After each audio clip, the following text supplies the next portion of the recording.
what's up you guys, this is Rob from A Gay Guy Plays, and today on The Daily Grind, we're going to be chatting about all of the different things that I've learned from being a Loki main. Now, I know that some of you guys are out there already kind of rolling your eyes at that sentiment, saying, exactly what could you possibly learn from playing Loki aside from being invisible and shooting at stuff? But if I'm going to be completely honest with you, there's actually a lot of nuance that it takes to play a good Loki, and I know I'm feeling a little feedback right now.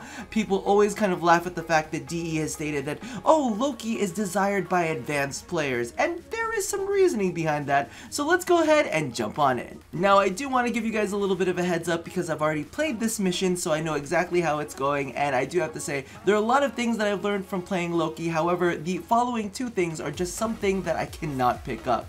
The first one being, if I get my hands on a weapon that will allow me to kill myself, I will kill myself repeatedly. That is why I hate the Angstrom, I hate the Coalstar, and in this case, the Glaive Prime knocks me out several times because, you know what?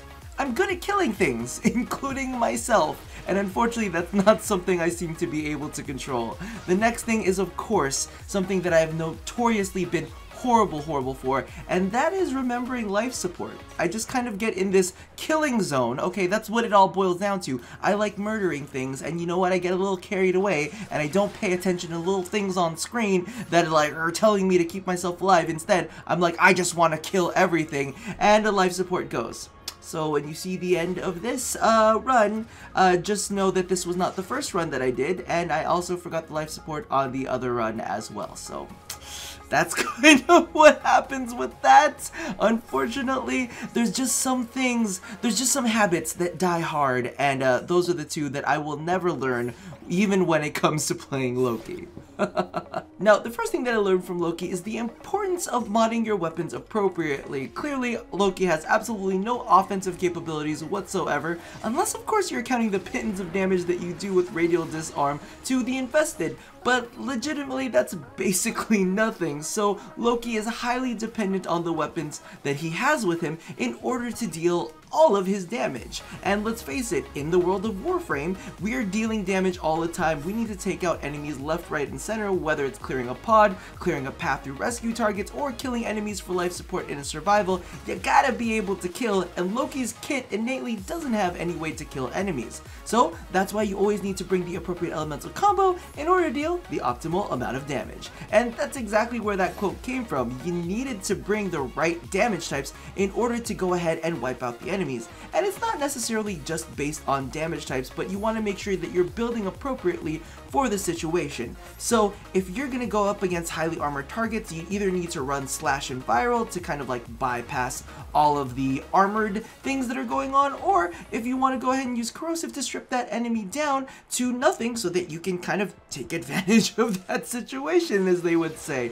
Either that, or maybe you're bringing the appropriate weapon with you in order to like I said, clear out enemies from a pod, or maybe you want to go ahead and kind of like use something that's going to scale a little bit because you're planning on going into extended missions. With Loki, you really got to know what you are doing with your weapons, and kind of on another level with that, aside from the build of it, you actually kind of need to be good with your weapons mechanically, which I'm kind of there, but not quite all the way. You really need to rely on things like headshots, stealth multipliers, and with tied into some of his abilities, enemy pathing. You have to take advantage of everything that you possibly can when it comes to using Loki, because he has no offensive capabilities directly. He uses his utility to create offensive opportunities, and that's one of the kind of like nuances that comes with Loki, is that legitimately you're doing all of your damage through your weapons, but if you kind of synergize with your abilities, you'll be able to do even more damage, and that's really the only way that he's going to be,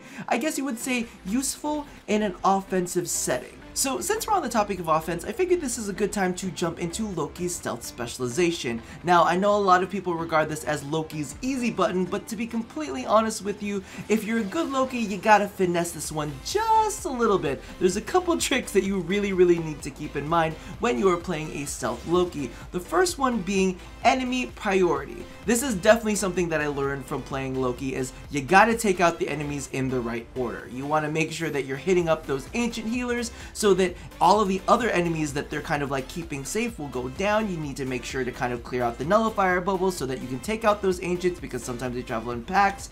You got to make sure you take out the energy leeches, mainly because of the fact that you need to be able to invis in order to stay alive. When you do a lot of Loki solo survivals and you kind of go on for a longer duration, you can't really be wasting your ammo, because number one, like I said, Loki has absolutely no offense for whatsoever. You know, he doesn't have any cool abilities like Maim where that can scale into high level damage and just clear out areas.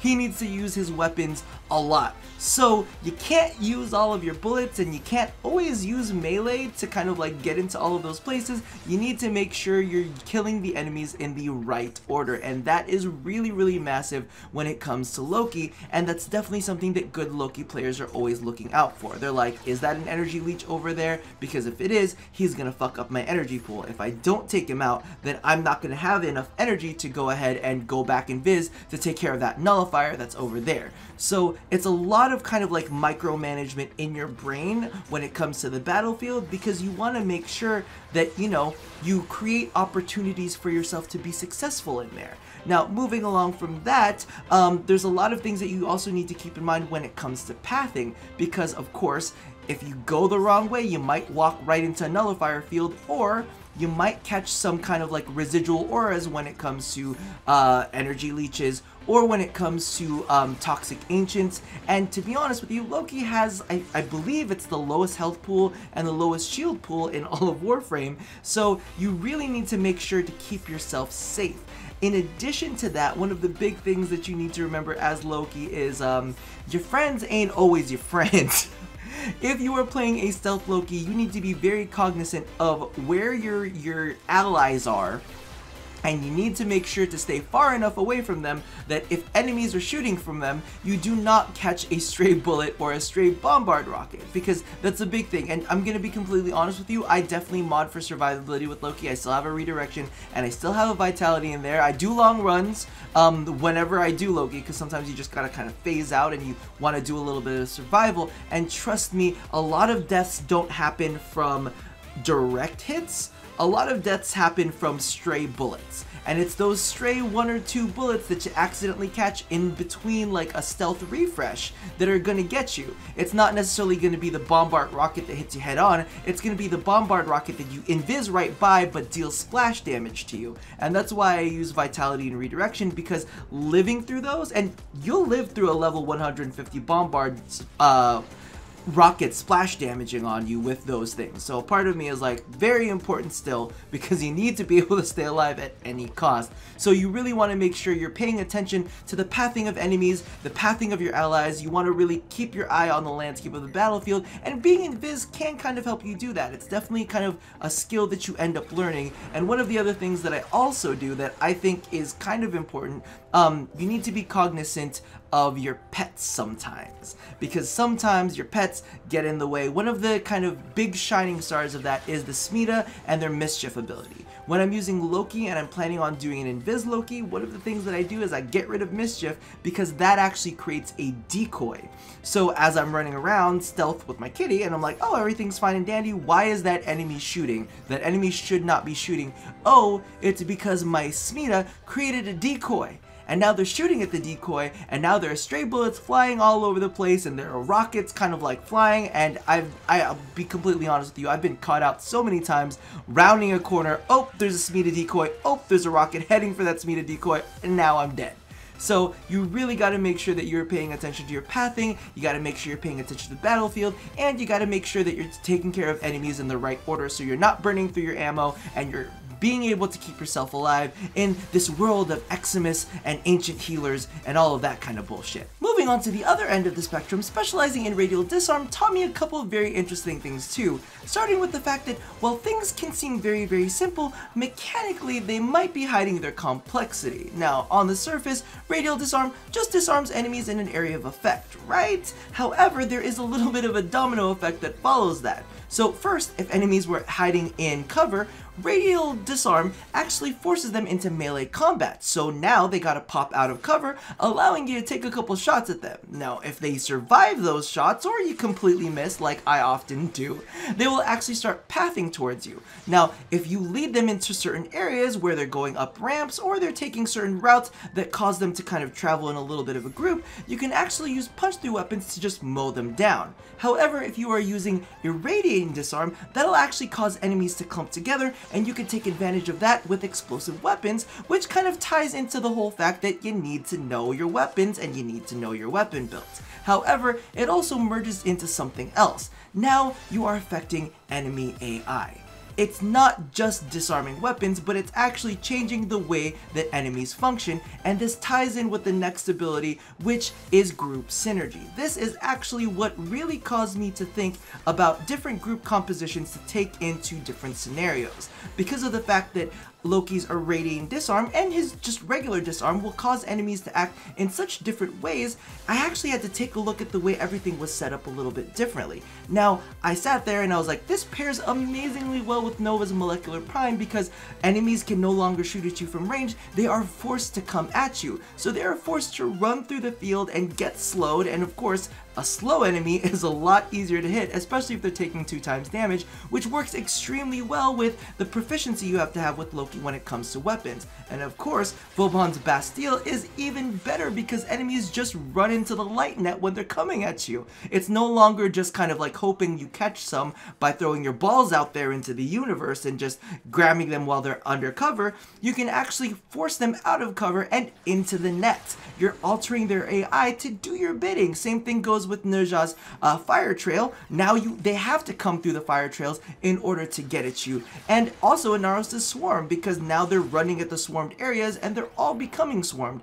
And that really caused me to think about all of these different possible group dynamics, not even just Loki, but the entire Warframe roster as it is. And it's really, really interesting how abilities like this can synergize with even the newest of frames. You know, if we're looking at Holo, clearly we can cause enemies to rush at us in a line, controlling them via the pathing, and Holo can use his chains to tie them all down, get a whole bunch of shields, and basically the whole thing comes down to one ability that seemed so simple, his disarm.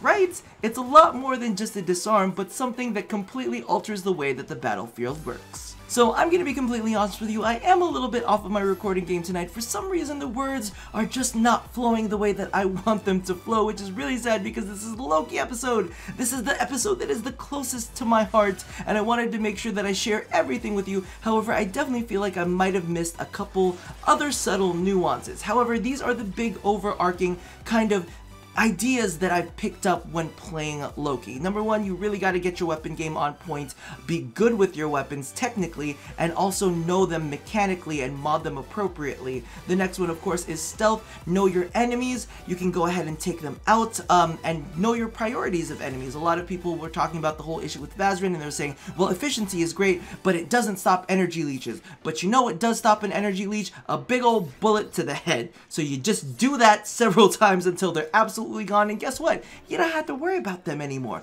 They're gone. So that's what we have to worry about when it comes to enemy priority, and that's absolutely fantastic. And last, of course, is the Radial disarm, which alters enemy AI and works so well with so many other abilities and really makes me appreciate the game in its total, right?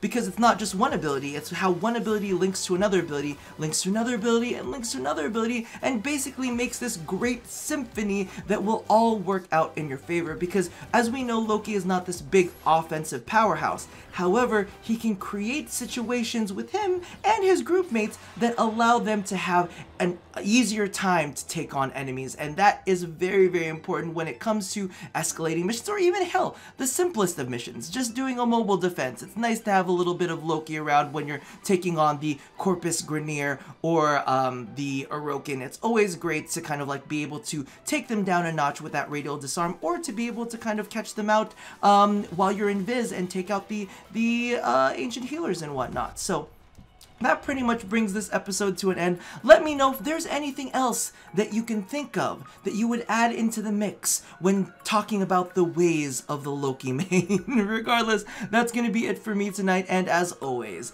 love somebody, hurt nobody. and touch your body. I'll see you guys next time. Bye-bye!